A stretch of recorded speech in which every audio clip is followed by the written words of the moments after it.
कैसे हो आप सब। आशा करता हूँ आप सब अच्छे होंगे। तो स्टूडेंट क्लास 5 में यानी कि हम प्रीवियस क्लास में पढ़े थे गोल्डन प्रिंसिपल्स यानी कि गोल्डन रूल, जो कि आपको जर्नल में, जो कि जर्नल आप कर रहे होंगे, जर्नल में बहुत बहुत बहुत काम आएगा। ठीक है, तो स्टूडेंट जर्नल तो हो गया है।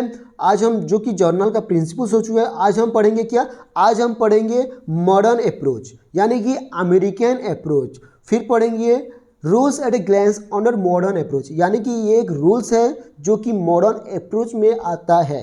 क्या रूल है, कैसे यूज होगा, मैं आपको बताऊंगा और फिर आपको दूंगा होमवर्क। ठीक है, आप सबको होमवर्क करके मुझे भेजना है उसका आंसर, और जो पहले भेजेगा उसका नाम अनाउंस होगा नेक्स्ट क्लास में। ठीक है, तो स्टूडेंट्स चलते हैं पहले। आज हम पढ़ेंगे मॉडर्न अप्रोचेस। अच्छा, ये मॉडर्न अप्रोच क्या है, जो कि अमेरिकन अप्रोच है। ठीक है, मतलब मॉडर्न लैंग्वेज में बोलते हैं, या जो कि बोलते हैं ना, वही मॉडर्न लैंग्वेज है या मॉडर्न जुग है। ठीक है, यही सब बोलते हैं। तो उसी तरह मॉडर्न अप्रोच मतलब एक अमेरिकन अप्रोच है, जो कि एक नया अप्रोच है। क्या क्या है उसी में, आपका 6 टाइप है, सॉरी आप 6 पार्ट में डिवाइड है। क्या क्या, एक है एसेट, एक है लाइबिलिटीज, एक है capital, expenses and losses, revenue, जो कि रेवेन्यू को हम गेन एंड इनकम भी कह सकते हैं, और फिर आपका आ जाएगा एक लास्ट है कॉन्ट्रा अकाउंट। ठीक है, यह है मॉडर्न अप्रोच, और मॉडर्न अप्रोच को 6 पार्ट में डिवाइड किया गया है, जो कि एसेट्स है, लाइबिलिटी है, कैपिटल है, एक्सपेंसेस एंड लॉसेस है, रेवेन्यू गेन और इनकम है, और आपका है कॉन्ट्रा। ठीक है, ये तो पता चल गया स्टूडेंट्स, पता चल गया। तो चलो बीट बाय बीट यानी कि एक बार एक करके हम पढ़ेंगे। एसेट क्या काम है, एसेट का क्या है, लायबिलिटी क्या है, कैपिटल क्या है, revenue, expenses, losses, Contra account क्या क्या है। ठीक है, तो हम जो कि मॉडर्न अप्रोच इसे बोलते हैं, और इसे फिर और एक नाम दिया जाता है जो कि है काइंड्स ऑफ, जो कि फिर से और एक नाम में हम कह सकते हैं क्या, जो कि काइंड्स ऑफ अकाउंट्स, जो कि एलिमेंट्स ऑफ अकाउंट। ठीक है, हम इसे और एक नाम दे सकते हैं, काइंड्स ऑफ अकाउंट और एलिमेंट्स ऑफ अकाउंट। ठीक है ना। तो स्टूडेंट चलते हैं, पहला हम एसेट पढ़ेंगे। एसेट क्या है आप सबको पता है, जो भी बिजनेस की प्रॉपर्टी के रिलेटेड होता है वही सब एसेट्स होता है। ठीक है ना, तो फिर भी मैं पढ़ लेता हूँ। This account related to cash, bank, जो कि डेबिट बैलेंस होता है, debtor, stock, bill receivable, prepaid expenses, accrued income, land and building, plant and machinery, furniture and fittings, equipment, tools, goodwill, copyright, patents right, advance etcetera. ठीक है, तो students ये जो कि है क्या है, ये सब आपके एसेट्स में आता है, और जिसके पास बुक्स नहीं है ये नोट्स यूज कर सकता है। आप जो कि क्लास खत्म होने के बाद आप नोट यूज कर सकते हैं, नोट लिख लेना, और फिर आपको याद रखना है एसेट में क्या क्या आता है। ठीक है, तो फिर अब चलते हैं लायबिलिटी की तरफ। लायबिलिटी में क्या क्या आता है, एसेट्स में आपको पता चले गया जो कि बिजनेस का प्रॉपर्टी है। ठीक है, तो लायबिलिटी क्या है, this includes account of outsider such as creditor.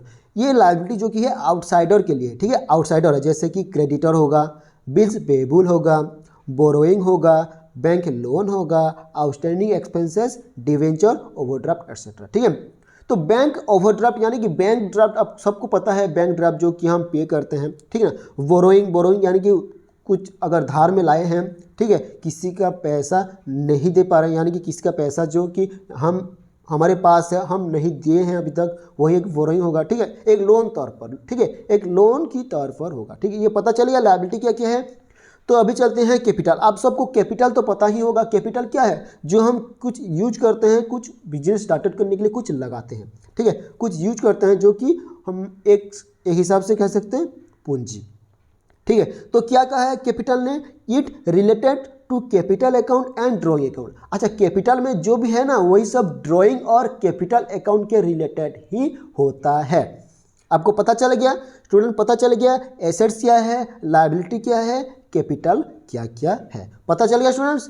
तो स्टूडेंट्स चलते हैं रेवेन्यू की तरफ। अब चलेंगे रेवेन्यू। रेवेन्यू क्या है, एक इनकम है। ठीक है, एक इनकम और एक गेन है।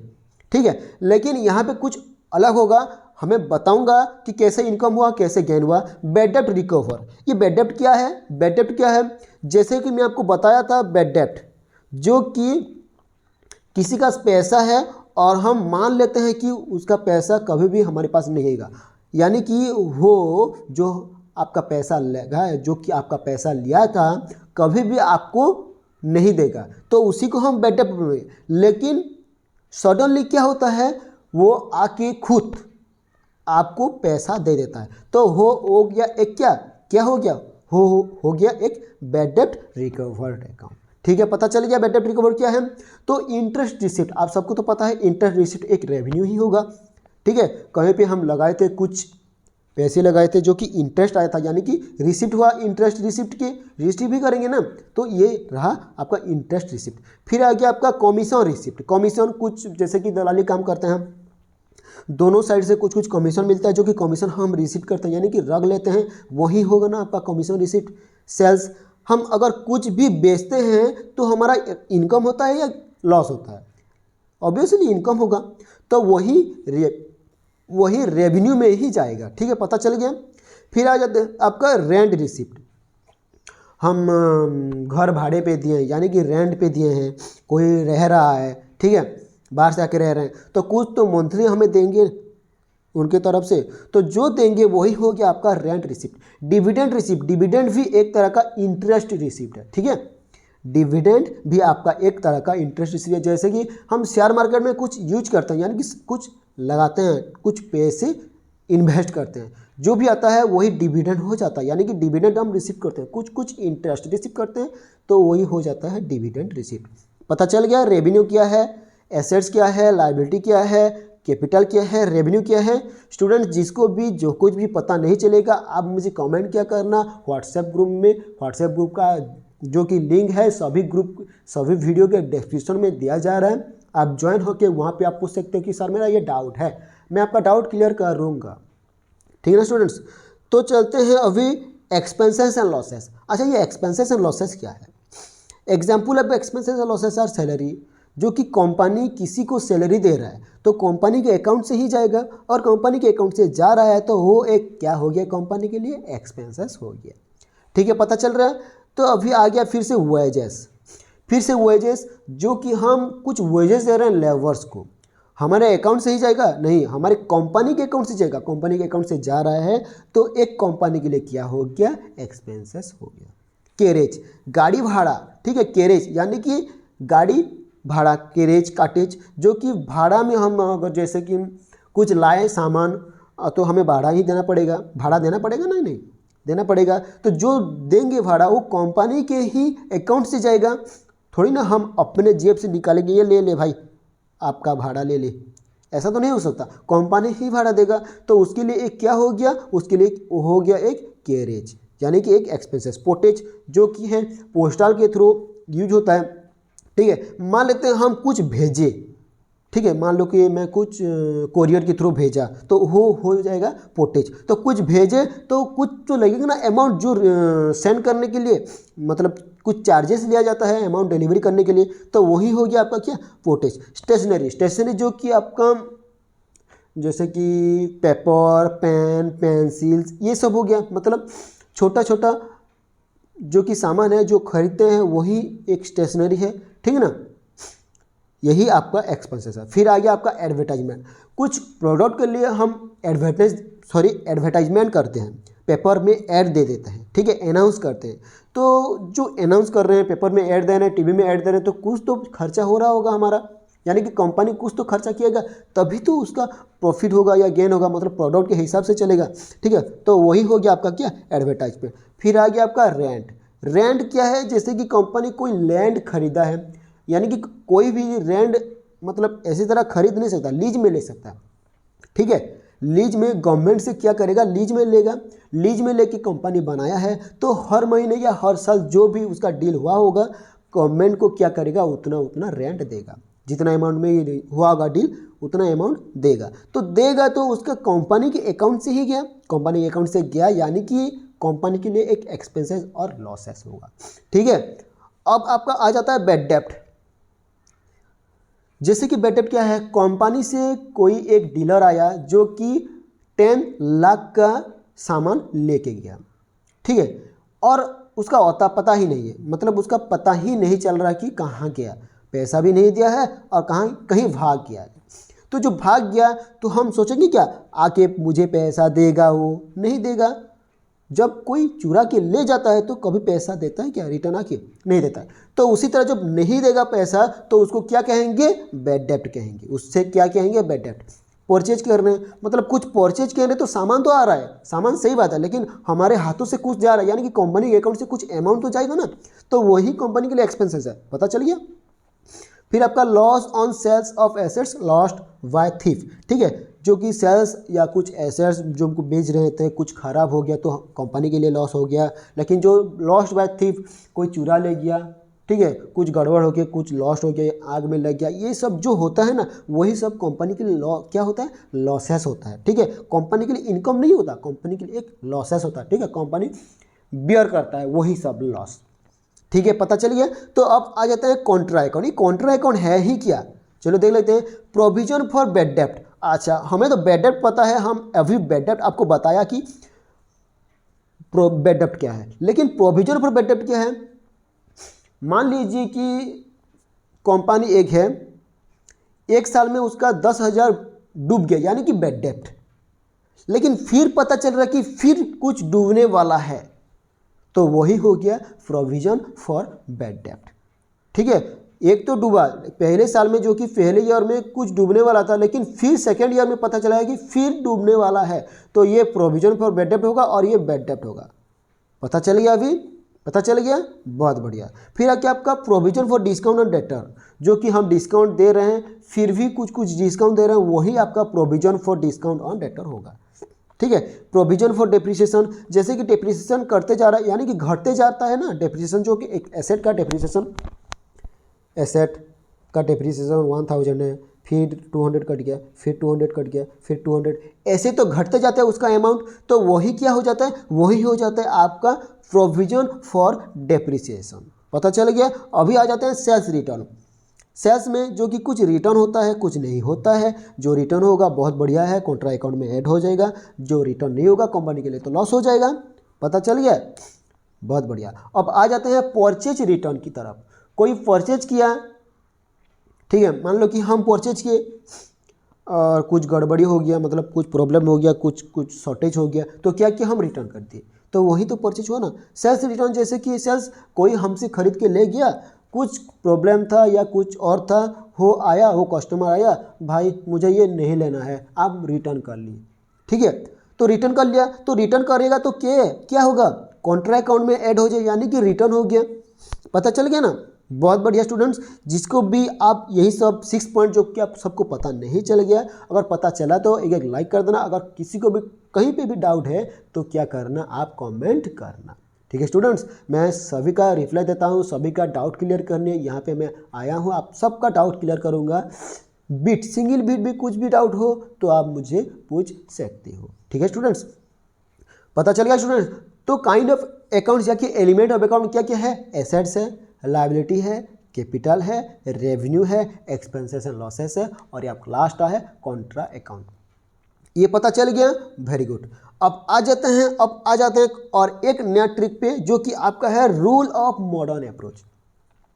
हम मॉडर्न अप्रोच में क्या क्या आता है पता चल गया हमें, हम पढ़ लिए, लेकिन अभी हम पढ़ेंगे रूल ऑफ। वही सब मॉडर्न अप्रोच में जो कुछ भी है, एलिमेंट्स है, जो कि अकाउंट्स है, वही सब मॉडर्न अप्रोच में कैसे यूज होगा, यानी कि कैसे रूल के थ्रू हम यूज करेंगे। ठीक है, कैसे रूल के थ्रू हम यूज करेंगे वही सब बताऊंगा। जैसे कि एक नंबर देख लो, नेम ऑफ द अकाउंट है, डेबिट है, क्रेडिट है।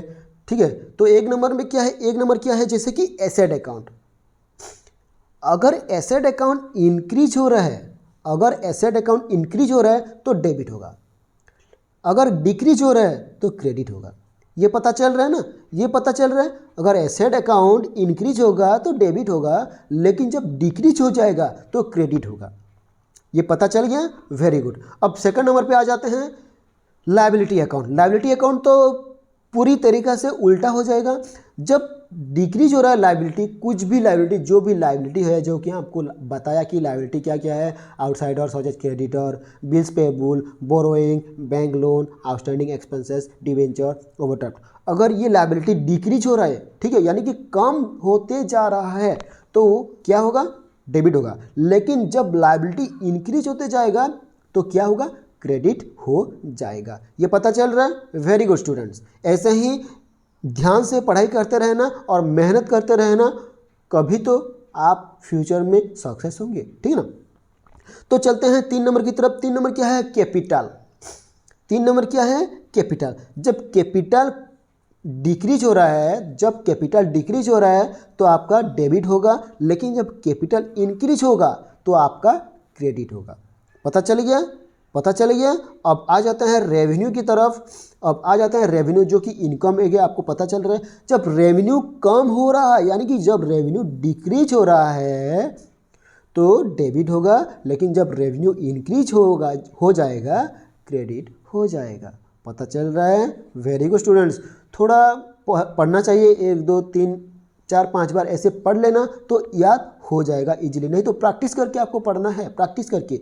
कोई भी रट्टा नहीं मारना, ठीक है। रट्टा मारोगे तो 1 2 दिन के लिए या 1 महीने के लिए भी याद रहेगा, लेकिन बाकी याद नहीं रहेगा।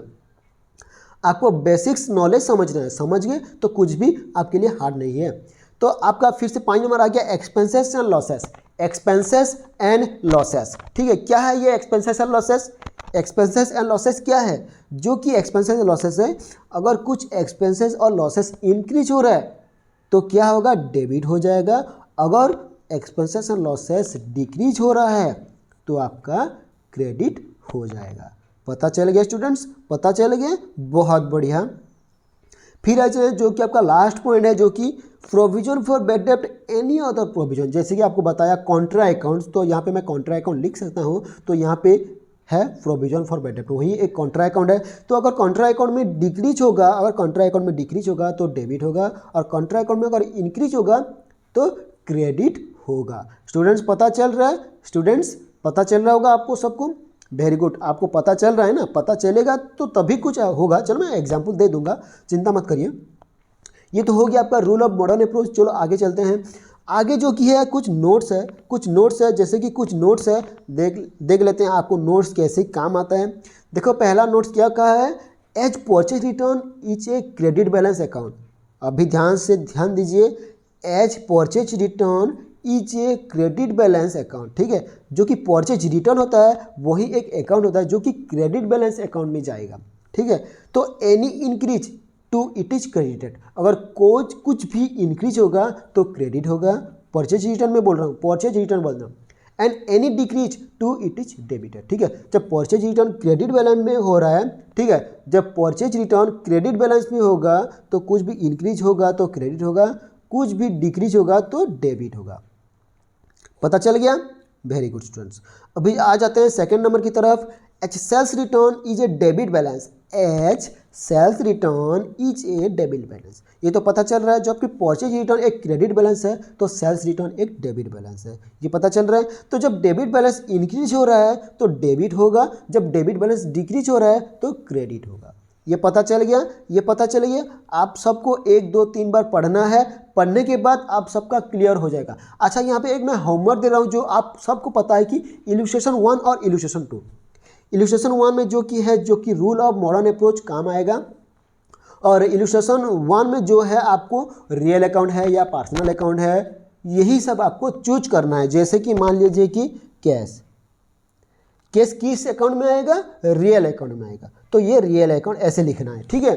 मान लीजिए कि मोहन, 1 2 बता दे रहा हूँ। मान लीजिए मोहन किस अकाउंट में आएगा? पर्सनल अकाउंट में आएगा, ठीक है। उसी तरह आपको चूज करना है इलस्ट्रेशन 1 में कि कैश किस तरफ जाएगा, मोहन किस तरफ जाएगा, उसी तरह कुछ किस तरफ, कौन किस तरफ जा रहा है, कि कौन किस अकाउंट में जा रहा है, ठीक है। जैसे कि मान लीजिए कि पेन, अच्छा ये पेन छोड़ दीजिए, जैसे कि बैंक,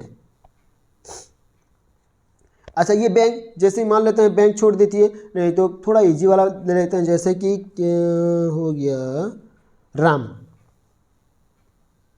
ठीक है। तो राम किस अकाउंट में जाएगा? ऑब्वियसली पर्सनल अकाउंट में जाएगा, तो यहाँ पे आपको पर्सनल अकाउंट लिखना है, Ram equal to personal account बोल के, ठीक है। पता चल गया अभी स्टूडेंट्स? पता चल गया? बहुत बढ़िया स्टूडेंट्स, पता तो चल रहा होगा, आप सबको पता चल रहा होगा, ठीक है स्टूडेंट्स। इलस्ट्रेशन 1 करना है, जिसके पास बुक्स है कर लेना, जिसके पास बुक्स नहीं है आप क्या करना, कोई फ्रेंड हो, ठीक है, उनसे मांग लेना फ़ोटो। एक तो फ़ोटो हो जाने से भी हो जाएगा ना, फ़ोटो ही एक फ़ोटो चाहिए, फ़ोटो होने से हो गया आपका। ठीक है, अब इलस्ट्रेशन 2 क्या है? इलस्ट्रेशन 2 जैसे कि मैं आपको ये बताया था, यानी ये बता था इलस्ट्रेशन 2 में ये यूज होगा, इलस्ट्रेशन 2 में ये यूज होगा। ठीक है ना, ये यूज होगा। जैसे कि मान लीजिए कि इलस्ट्रेशन 2 में चलते हैं, मैं एक दो बता देता हूँ आपका इलस्ट्रेशन में। जैसे कि इलस्ट्रेशन 2 में लिखा है increase in asset.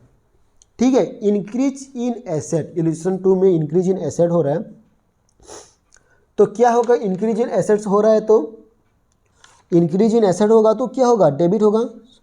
Increase in asset होगा तो डेबिट होगा स्टूडेंट्स, डेबिट होगा। ठीक है, इंक्रीज इन एसेट यानी कि इंक्रीज इन एसेट हो रहा है तो डेबिट होगा। ठीक है, और एक बताता रहा हूँ, increase in expenses and losses, increase in expenses and losses. अगर कुछ एक्सपेंसेस और लॉसेस में अगर इंक्रीज हो रहा है, जो मान लीजिए कि देखो increase in expenses and losses, जी एक्सपेंसेस एंड लॉसेस है, इंक्रीज हो रहा है, इंक्रीज हो रहा है तो क्या होगा? डेबिट होगा। तो इंक्रीज होगा तो डेबिट होगा।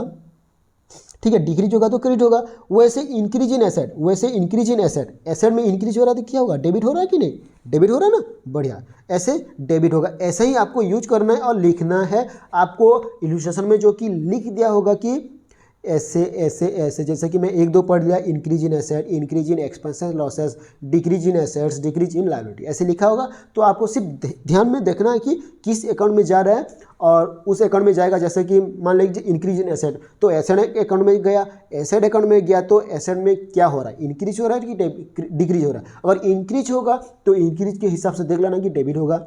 ठीक है, डिक्रीज होगा तो डिक्रीज के हिसाब से देख लेना कि क्रेडिट होगा।